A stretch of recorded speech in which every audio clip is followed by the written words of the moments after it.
Merhaba جوارا جي برتوخانانگو برتوفروشا هوالانگو arkadaşı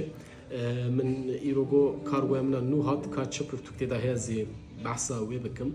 البته زانم چتی ده لیش بو و از ببیجم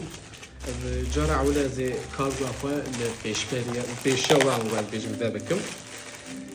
براستی برتوکی که زور هیجا ایروج بو من هات از ولو نشانی و بدم ترنومên Kurdî ilahiyên dêran ji bêndera Mesîhiyan el qiltî amedekar û latînî kirin mele birhanê tarînî min pirtûkek siparîş dabû lê mamoste yeka din jî wek diyarî şandiye spasî xwe ji bo mamoste dikim û wek bi îmze ev pirtûk ji min hatiye hûn jî dema ku siparîş bidin dikarin nur diyar bikin ku mamoste ji bo we îmze bike niha Ez werim ser Pirtûkê lê beriya wê jî bêjim û carek din dubare bêjim ku ser xêrê be birastî berhemeke zor hêja ye lê berhem çi ye ez behsa wê bikim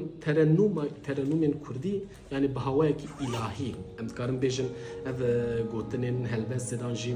tiştên ku têne xwendinê wek ilahiyên dêran ji bêndera Mesîhiyan û berhemeke gelekî kevnar e qas ku min îro min Pirtûk jî xwend hemîn ne lê belê hin ilahi jê xwendin gelekî kêfan pê rehat taybet zimanê wê û ji bela wê ez dikarim bêjim ku berhemeke zor hêja ye û hevalê birûskariyan jî wiha hin gotinên xwe têbîniyên xwe jî ser nivîsandine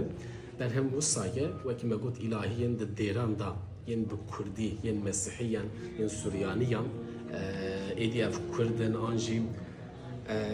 wek bi Kurdî jî xwestine em bêjin van tiştan bixwînin ba min tiştekî gelekî baş e û berhem wekî di dîroka edebiyatê da di rewşenbîriya Kurdî da jî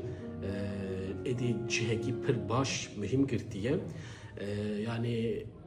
carna em bêjin me da tiştek tune em wiha bikin falan bikin lê ev xebata mele birhanê tarînî Seyda bi rastiya Seyda bi nêz ve jî nas dikim û çend cara ez civata wî ji rû niştime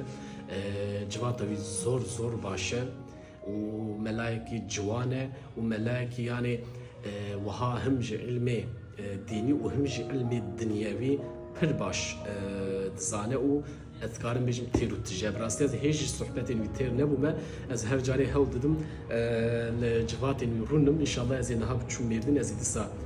biçim cen mamoste biçim cen Seyda û bi vî havî min xwest ez bi Kurd û Kurmancî behsê bikim bi rastî dem têrê nake axir piştî ku min xwend bi giştî ez ê dîsa li ser berhemê bisekinim û silav û hezkirin ji bo mele birhanê tarînî